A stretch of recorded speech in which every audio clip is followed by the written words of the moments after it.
नमस्कार, मैं अभिषेक चित्रान, सिटी न्यूज बरेली में आप सभी का स्वागत करते हैं। लॉकडाउन 5 के पहले दिन लगा जाम, पुल निर्माण में आई बाधा।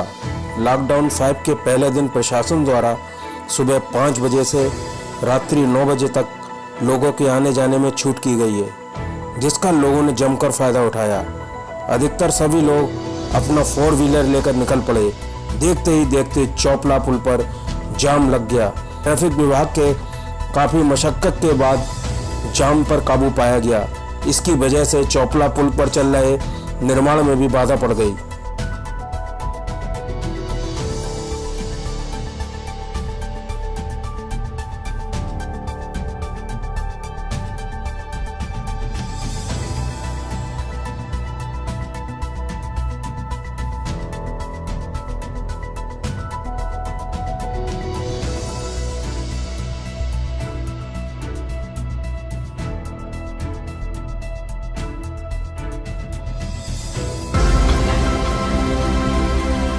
समाजवादी पार्टी के राष्ट्रीय अध्यक्ष अखिलेश यादव जी के आह्वान पर एवं जिलाध्यक्ष अगम मौर्य के नेतृत्व में लगातार जरूरतमंदों की सेवा जारी है। फतेहगंज टोल प्लाजा में फ्रूटी, केला, पानी, नमकीन, बिस्कुट, चिप्स सभी राहगीरों को जरूरतमंदों को बांटा। फहीम हैदर ने महानगर अध्यक्ष यूथ ब्रिगेड एवं एजाज अहमद देश सचिव यूथ ब्रिगेड इस मुहिम को लगातार आगे बढ़ाने में लगे हुए हैं। सपा के वरिष्ठ नेता अरविंद यादव ने बताया कि सेवा भाव से ही सभी समाजवादी साथी जरूरतमंदों को मदद पहुंचाते रहेंगे। उज्ज्वला योजना के तहत बरेली में बांटे गए फ्री सिलेंडर। महिलाओं ने मोदी जी की करी प्रशंसा। केंद्र सरकार द्वारा चलाई जा रही उज्ज्वला योजना के तहत पहले भी लोगों को गैस कनेक्शन फ्री दिए गए थे। वर्तमान समय में 3 माह से चल रहे कोरोना वायरस जैसी महामारी से परेशान गरीब बेसहारा लोगों को सरकार द्वारा उज्ज्वला योजना के तहत महिलाओं के खाते में सिलेंडर की धनराशि डाली गई है। इससे उनके घर में चूल्हा जला। इस पर बरेली की महिलाओं ने प्रधानमंत्री नरेंद्र मोदी की तारीफ की। वहीं शहर विधायक डॉक्टर अरुण कुमार जी ने बताया कि हमारे देश के प्रधानमंत्री नरेंद्र मोदी जी की माता चूल्हे में लकड़ी जलाकर खाना बनाती थी। आंखों में पानी आ जाता है। इसी बात को ध्यान में रखते हुए हमारे माननीय प्रधानमंत्री जी ने सभी बहनों और माताओं को इस बात का वचन दिया उज्ज्वला योजना के अंतर्गत कि उनकी आंखों में अब पानी नहीं आएगा, उनके घर में धुआं नहीं होगा। बच्चों को धुएं से जो बीमारियां होती हैं या उनको जो बीमारियां होती हैं वो नहीं होंगी। इसीलिए उन्होंने सभी गरीब बहनों को जिनके घर में गैस नहीं थी उज्ज्वला योजना के अंतर्गत गैस दी और महिलाएं बहुत खुश हैं इस बात से। महिलाएं उनका बहुत बहुत धन्यवाद करती हैं। मेरे अपने इस जगह से लगभग 5000 महिलाओं को गैस इस सेंटर से बांटी गई हैं। बरेली ज़िले के अंदर मैं समझता हूँ लगभग 40,000 महिलाओं को गैस के सिलेंडर मुफ्त दिए गए हैं। और अब कोरोना के समय में जब एक विश्व आपदा है, हर महिला को 3 महीने तक फ्री में गैस सिलेंडर देने की योजना जो हमारी सरकार की चल रही है उसमें भी महिलाओं को बहुत आराम है, उनको बहुत सहयोग मिला है। इससे मैं बरेली की रहने वाली हूँ। अब उज्ज्वल योजना सिलेंडर पहले मिला था, अब भी मिला है। तो पहले खाते में पैसे आए थे, अब भी आए हैं। मैं बरेली की रहने वाली हूँ। मुझे इस मुसीबत में सरकार ने सिलेंडर फ्री दिया है और उनका बहुत बहुत शुक्रिया। आगे भी ऐसी मदद मिलना चाहिए। हाँ, मेरा नाम सुनीता देवी है। कोरोना के बारिश में हमें सिलेंडर दिया है फ्री में। प्रधानमंत्री का बहुत बहुत शुक्रिया। बरेली से मोदी जी ने सिलेंडर फ्री दिया है, इसका बहुत बहुत शुक्रिया। इस कोरोना की बीमारी में हमें बहुत बहुत राहत मिली है। आगे से भी उम्मीद है कि आप सिलेंडर हमें फ्री देंगे और बहुत बहुत हमारी मदद करेंगे। बहुत बहुत शुक्रिया आप सरकार का, जो इस गरीबी में हमारी मदद करेंगे। मैं बरेली की रहने वाली हूँ। सरकार की तरफ से हमें गैस मिली है। इस बीमारी के समय हमें बहुत सुविधा मिली है, बहुत खाना जो परेशानी हमारी दूर करी है और सरकार का मोदी जी का धन्यवाद। मेरा नाम आसमा मैं बरेली, जिला बरेली की रहने वाली। मोदी जी ने जो मुझे बहुत बड़ी सुविधा करी है, फ्री सिलेंडर मिल गया है और क्या कहें, इसमें मैं उनकी बहुत आभारी हूँ और इस टाइम बहुत सुविधा कर रहे हैं और क्या कहें, उनको बहुत शुक्रगुजार हूँ। में रहती हूँ और मोदी जी ने जो उज्ज्वला योजना के तहत हमें ये जो सिलेंडर दिया था, गैस सिलेंडर फ्री में, और इस कोरोना वायरस के टाइम पूरी दुनिया में जो फैला हुआ है, इसकी परेशानी के दौर में मोदी जी जो हमें 3 महीने सिलेंडर फ्री दे रहे हैं और राशन और 500 रुपये जो हमारे अकाउंट में डाल रहे हैं, उसके लिए मोदी सरकार का बहुत बहुत धन्यवाद। 2.25 महीने के बाद शुरू हुई रोडवेज बस सेवा। यात्रियों का ब्यौरा दर्ज कर बसों को किया रवाना। अनलॉक बंद और शासन से जारी दिशा निर्देश के बाद सोमवार से बरेली से रोडवेज बस सर्विस शुरू हो गई। पुराने बस अड्डे से पहली बस बहेड़ी के लिए रवाना हुई। इसके पहले यात्रियों की बस अड्डे पर थर्मल स्क्रीनिंग हुई। इसके बाद उनका ब्यौरा रजिस्टर में दर्ज किया गया। सारी प्रक्रिया करने के बाद यात्रियों को बस में बैठाकर गंतव्य स्थान की ओर रवाना किया गया। इस दौरान फिजिकल टेस्टिंग का पालन भी कराया गया, जबकि दूसरी बस बदायूं, कासगंज, अलीगढ़ के लिए रवाना हुई। रोडवेज प्रशासन ने बस स्टैंड पर सारी तैयारियां पहले से ही कर रखी थी।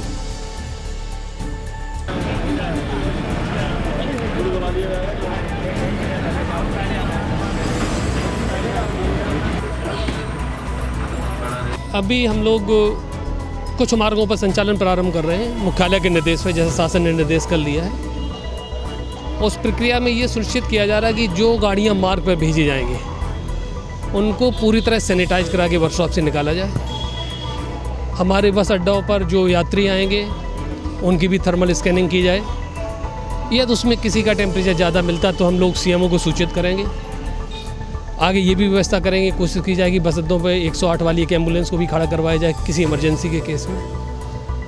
पूरा प्रयास सावधानी पर है, जो मैक्सिमम सावधानी हम बरत सकते हैं। हमारे एमडी साहब ने यही निर्देश दिए हैं।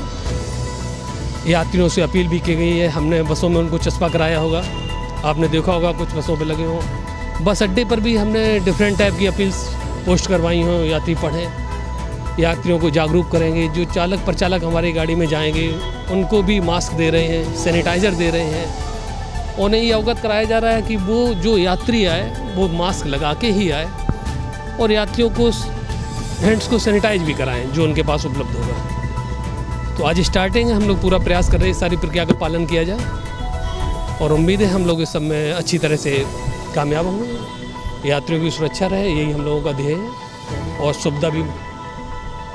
अभी बसें 100% संचालन तो नहीं हो रहा है, आज से शुरुआत हो रही है, फिर धीमे धीमे बढ़ेगा और प्रदेश के अंदर ही विभिन्न मार्गों पर हम लोग संचालन कर रहे हैं और ये 1-2 बार जैसे निर्देश मिलते जाएंगे उसके हिसाब से संचालन बढ़ाया जाएगा। जैसा आप स्वयं देख सकते हैं कुछ यात्री आ रहे हैं बस अड्डे पर, हमारी टीम भी लगी हुई है जो थर्मल स्कैनिंग कर रही है। और चूँकि आज पहला दिन है इसलिए उम्मीद है कि आज उतने ज़्यादा यात्री नहीं आएंगे, लेकिन जब आज गाड़ियाँ मार्ग पर दिखने लगेंगी तो निश्चित रूप से यात्री भी और निकल कर आएंगे। मैं नोएडा जा रहा था, मेरा बिल वगैरह रुका हुआ है, काम किया था ना 2-3 महीने पहले, उसकी पेमेंट लेनी है, दिक्कत हो रही है ना यहाँ पे, तो इसीलिए जा रहा हूँ 2 दिन के लिए बस। शाहजहानपुर रहता हूँ जी सर, अभी शाहजहानपुर जा रहा हूँ, यहाँ रह रहा था बरेली में, तैयारी कर रहा हूँ यूपीएससी की। जी सर, आज अनलॉक 1 स्टार्ट हुआ तो यहाँ से मैं जा रहा हूँ अपने घर। आज लॉकडाउन खुला है तो दिल्ली जा रहे हैं मार्केटिंग के। भाई साहब जैसा रोडवेज मतलब इनके अधिकारी लोग कहेंगे वैसे हिसाब से जाएंगे और क्या। पीलीभीत तक जा रहे हैं, सेल्स में हैं, कपड़े लाइन में। लॉकडाउन व सोशल डिस्टेंसिंग को मद्देनजर रखते हुए पीडीलाइट शिक्षिका ने शुरू की ऑनलाइन कक्षाएं। बरेली बच्चों के इंटरेस्ट को देखते हुए पीडीलाइट शिक्षिका रचना सक्सेना ने पेंटिंग क्लास ऑनलाइन लेना शुरू कर दिया है, जिसमें उन्होंने ऑनलाइन मास्क बनाना, दुपट्टे पर कलर करना, फिट लाइव फैब्रिक ग्रिल के कलर द्वारा कई चीज़ें बनाना सिखाई।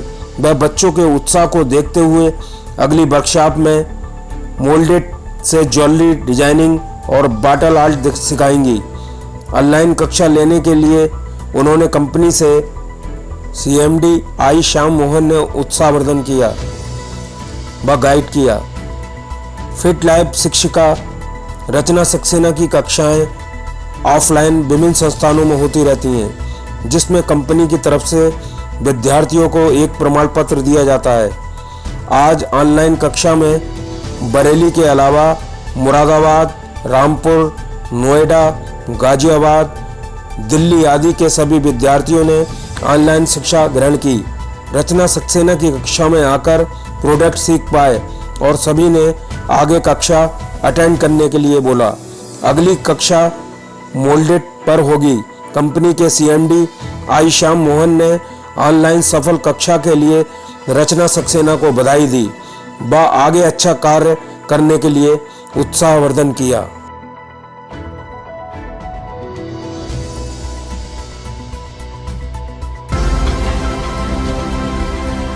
समाज सेवियों ने मध्यम वर्गीय परिवारों के दिलों का हाल बताया। एक समाज सेविका, जैसा कि हम सब लोग जानते हैं कि आज हमारा देश महामारी यानी कि कोरोना से गुजर रहा है। हम सब कोरोना की वजह से 2 महीने से लॉकडाउन में। आज सरकार ने सब व्यक्तियों को कुछ न कुछ सुविधाएं उपलब्ध कर दी। गरीब व्यक्तियों को जितना हो सके सरकार ने सुविधा उपलब्ध कराई, लेकिन हम एक मध्यम क्लास में आते हैं। हमारे लिए सरकार ने ज़्यादा कुछ नहीं सोचा, तो मेरी सरकार से यही एक विनती है कि हम मिडिल क्लास वालों के लिए भी कुछ ना कुछ सोचा जाए, क्योंकि हम मिडिल क्लास वाले व्यक्ति ऐसे हैं जो हम कहीं भी कुछ भी मांग नहीं सकते और ना ही हम कहीं लाइन में खड़े हो सकते हैं। तो इसीलिए मेरी सरकार से गुजारिश है कि हमारे जैसे मिडिल क्लास लोगों के लिए भी कुछ योजनाओं पर ध्यान दिया जाए और उसको जल्द से जल्द अमल में ला के हमको भी उन सुविधाओं का लाभ पहुंचाया जाए। कि सरकार ने निम्न वर्ग के लिए तो बहुत सुविधाएं दे दी। आधार पर राशन कार्ड, फ्री राशन देना शुरू कर दिया है और कोरोना के पेशेंट के लिए उन्होंने 1 लाख हॉस्पिटल्स नए खोलने का ऐलान किया है। पर सरकार से एक रिक्वेस्ट करना चाहती हूँ कि मध्यम वर्ग के लोग जो प्राइवेट नौकरी करते हैं, जो एजेंट का काम करते हैं, उनका इन पीरियड में ना तो कोई सैलरी मिली है, ना कोई इनको इंसेंटिव आया है, तो बताइए वो सब क्या करें। और प्राइवेट नौकरी वालों को भी सैलरी नहीं दी जाए, क्योंकि सुप्रीम कोर्ट ने कह दिया कि अगर उनकी मर्जी हो तब वो दें, अदरवाइज नहीं दे सकते हैं। फिर मैं चाहती हूँ कि उन लोगों के लिए भी कुछ ध्यान रखा जाए। ना तो उनको कोई राशन है, मध्यम वर्ग का आदमी ना तो किसी से कोई हेल्प ले सकता है, ना ही किसी से मांग सकता है। तो उनके लिए भी सरकार के उनको सोचना चाहिए उनके बारे में भी, क्योंकि वो अपनी पोजीशन ना तो वो लोअर क्लास उसमें आता है, लोअर लेवल में, ना अपर क्लास में आता है। जिस तरह से उत्तर प्रदेश में 1 लाख मरीज के लिए अस्पताल खोलने जा रहा है,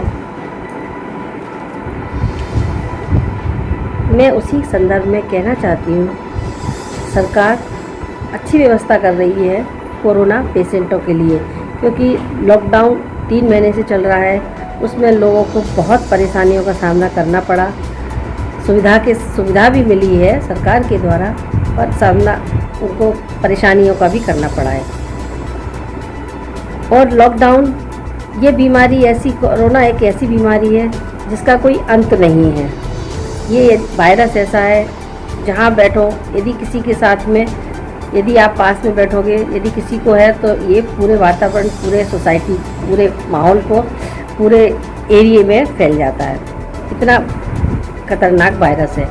बट इसका निराकरण भी, इसका इलाज लॉकडाउन नहीं है। तो लॉकडाउन सरकार ने खोला है, ये अच्छा किया है।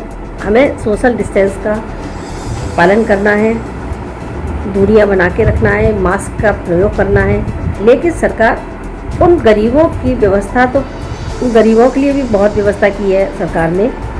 उनको फ्री राशन देकर, उनके राशन कार्ड बनवा के ऑनलाइन बहुत सुविधा दे रही है। जगह जगह गरीबों को खाना भी दे रही है, कच्चा राशन भी दे रही है। बट मरण किसका है? मीडियम क्लास वालों का। मीडियम क्लास वाले जो हैं वो ना किसी के आगे हाथ फैला सकते हैं और ना किसी से मांग सकते हैं और ना किसी लंबी लाइन में खड़े हो सकते हैं। मैं सरकार से अपील करना चाहती हूँ कि उन मीडियम क्लास वालों के लिए भी कुछ ऐसा सोचना चाहिए सरकार को कि वो भी अपने इस 3 महीने के लॉकडाउन पीरियड में जो उन्होंने अपने आप में समय व्यतीत किया है कठिन, अब आगे समय उनकी पूर्ति करने की कृपा करें, क्योंकि उनको 3 महीने जो उन्होंने बिताए हैं वो बहुत ही कठिनाईदायक बिताए हैं। तो मैं सरकार से अपील यही करना चाहूँगी कि मीडियम क्लास वालों के लिए भी सरकार कुछ नई योजना लाए, इस तरह की योजना लाए कि उनको भी लाभ मिले। इसी तरीके की लेटेस्ट खबरें और लेटेस्ट न्यूज के लिए आप हमारे चैनल सिटी न्यूज़ बरेली को सब्सक्राइब करके बेल आइकन का बटन जरूर दबा दें और साथ साथ हमारे फेसबुक पेज को भी लाइक कर दें। मैं अभिषेक चित्रांश आपके साथ नेक्स्ट वीडियो में फिर मिलूंगा, तब तक के लिए थैंक यू सो मच।